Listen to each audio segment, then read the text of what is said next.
this video, I'm going to talk about how can you like artworks into Wombo Dream. Now, in order to do that, you just simply have to open your Dream application.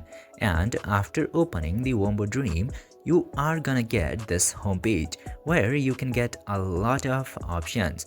Now, in order to like any of the artworks, you just simply have to open the artwork which you would like to like that. Now, I like this artwork of Captain America, Batman, and I don't know whatever else is mixed into this picture.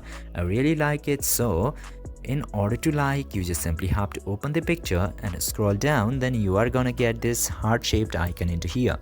Now just simply tap into that icon and you will successfully like this picture or any of the else that you have chosen to like. Just simply do this process and you can easily like any of the picture into Wombo Dream. I hope this video was informative for you. If yes, don't forget to like, share and subscribe to the channel to never miss another update. Thank you for watching this video.